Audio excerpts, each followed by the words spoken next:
So the goal is to have the most secure method of getting in touch with your audience, because if you want to learn and better yourself and teach and get ideas out there and get creative work out there and do it over a long period of time, it's very risky to invest everything in a platform that owns the gateway between you and your audience, because you'll always have to think about the things you're creating and if they line up with the platform you're creating on.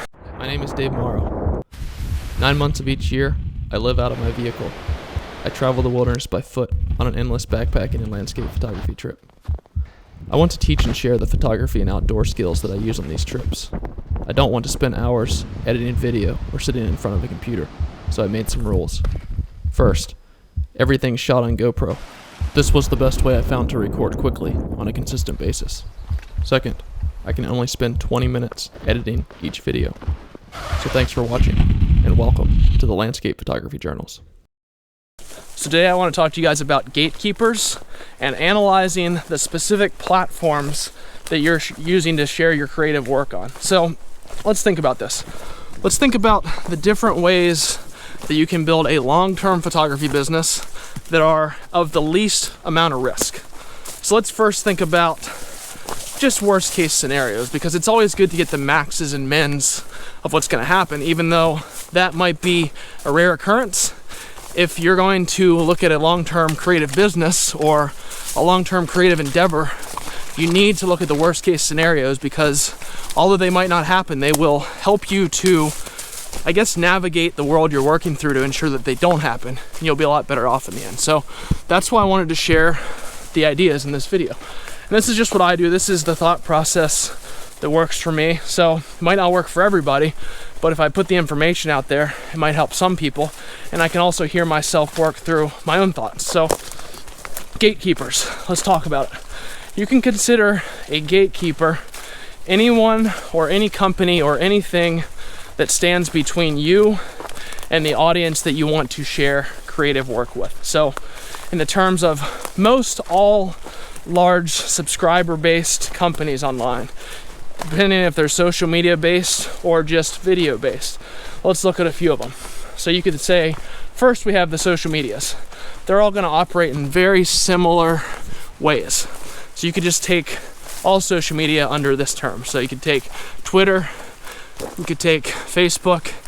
I don't even use social media anymore, but you could take any of them that are currently popular. So with social media, you are basically paid by the social media company with dopamine, meaning you post something, the social media company has a platform that's free to use, and as you build followers, more and more followers will like or heart or whatever it is. They will do that to whatever you've posted for your creative work. So instead of getting paid directly for your creative work, you're getting paid by a social media company by giving you dopamine hits in the terms of likes and more subscribers. And this is a genius revolution by the social media companies, because they're like, all right, we can build a massive ad platform where we can make money, and we don't necessarily have to pay the users directly, but we'll just get them to feel like they're being paid by getting more and more likes. But as they grow more and more influential on the platform, they might get some byproducts from it, like companies will see their influence and they might hire them to share an ad. Or outside companies might see how many followers they have, and they might say, hey, we want to work with you. So they might make money like that, but they're not making money directly from the actual social media company. The social media company is just using brain chemistry for the current model of ape, which is us, to pay those people so they can get them to invest long-term in this company. But the downside of this is that you don't actually have direct contact with the people that are subscribed to you or the people that you want to get your creative work out to. Meaning, let's say, we'll just use Facebook for an example, use any social media platform. Let's say one day you start to post things that don't agree with what the social media platform thinks should be right. Meaning, you start to have differing views and opinion. And let's say you have 1 million or 10 million or whatever followers on this social media platform, and you have a lot of influence over people and how they think. The social media platform might decide that suddenly, since you have differing views, they can control how many people see those views, meaning they could build into the program that less and less people will be following what you're up to. Less and less people will have influence from you, so you won't get those views out to the broad audience. So that's the gatekeeper, right? The gatekeeper says, hey, this is gonna work out great until we have a clashing of ideas, and then it's not gonna work out great. So by having a platform built where you're spending all your time building up this social media influence, you don't really have true control over your creativity, because one day, if your creativity goes down one path and your ideas go down one path that clash with the corporation that holds the accounts of all your subscribers, they can say, hey, I'm the gatekeeper. You don't get to get this idea out to people. So it's gonna limit your creativity.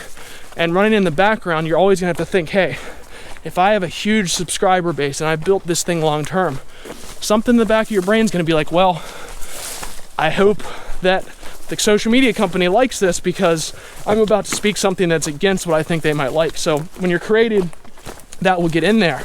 No matter what you'll think about that. Once you have the power of a large audience, things change. It feels a whole lot different. If you have 10 subscribers, you're not gonna worry about it because they don't care. But if you have massive subscriber counts, you're gonna worry about it, because if you do it, you might lose all connection with the people that you're creating for and all your influence. So your entire monetary value of your company will go way down. All the work you might have put in to build that audience will go down because you don't have direct contact. So all social media has gatekeepers. So let's look at other things. Let's look at YouTube, for example. Now, YouTube's a weird one. Some people consider YouTube a social media platform.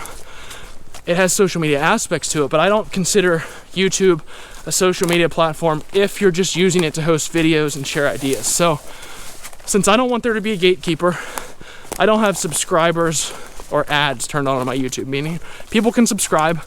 I know they will subscribe a lot slower because I'm not serving ads, so they won't promote my videos to as many people. But I think YouTube is great for, and the entire reason I'm using YouTube is not for a direct interaction with people, but to get ideas out to people. And I want to get ideas out to people and have them documented over a long period of time. And YouTube's a great place to do that because people are already on the video platform. They're already searching for different keywords that are in line with the things that you're trying to speak about. So it's a great place for people to find out about you. So I don't use ads. I don't want to be a part of that model, and I don't generate any revenue from YouTube. So I'm just using it as a video hosting site where I host ideas and I can get them out to the world.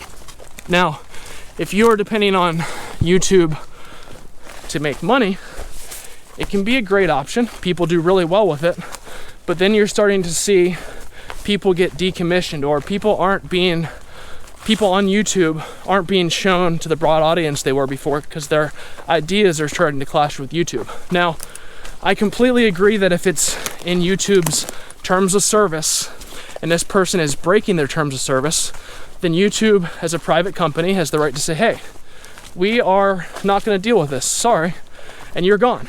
But if you want to be a creator that always speaks their mind, that's going to kind of be a gatekeeper between you and speaking your mind. So if you want to make ad money on YouTube, great, but just know that there are downsides. You couldn't actually get in touch with all your subscribers because you don't have the direct contact line to them.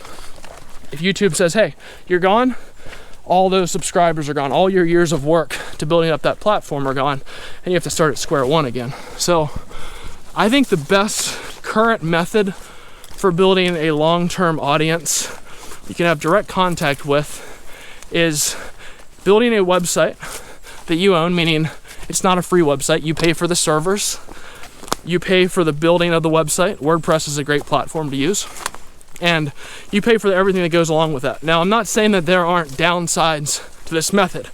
I'm just saying that it is currently the safest method to create ideas over the long term and know that you're going to have direct contact with your audience. So if you build a website, you own it, you can write whatever you want on it, doesn't matter, as long as you pay for the servers.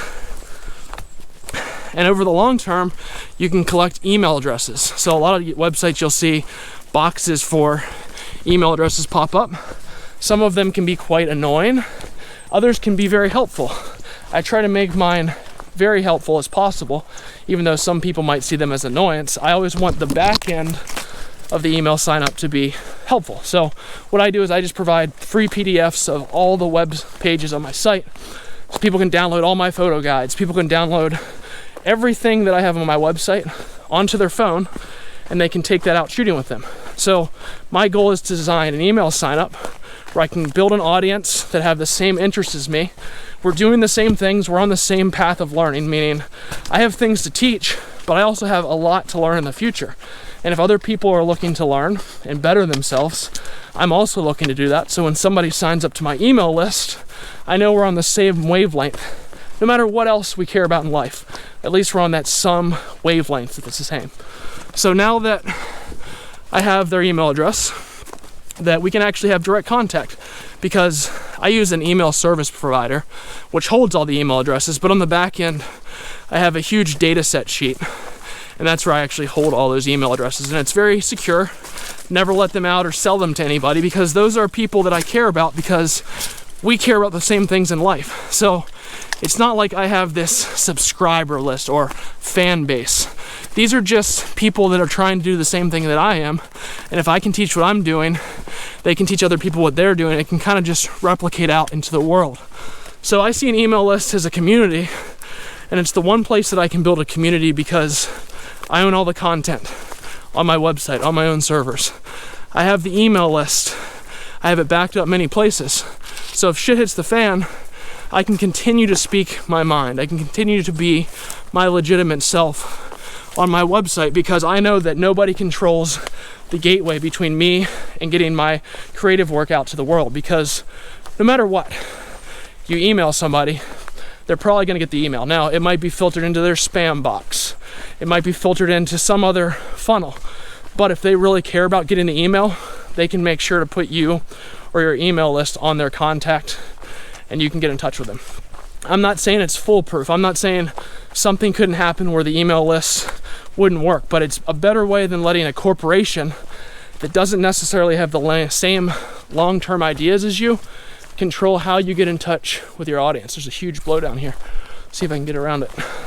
So the goal is to have the most secure method of getting in touch with your audience, because if you want to learn and better yourself and teach and get ideas out there and get creative work out there and do it over a long period of time, it's very risky to invest everything in a platform that owns the gateway between you and your audience, because you always have to think about the things you're creating and if they line up with the platform you're creating on. Now, I'm not saying you can't use these platforms as tools, but they should be used as tools with the knowledge that if the company doesn't have the same ideas as you, they have the right as a company, because that's their right as a company, and I'm completely okay with that right, but they have the right to remove your connection with the audience that you built on that platform.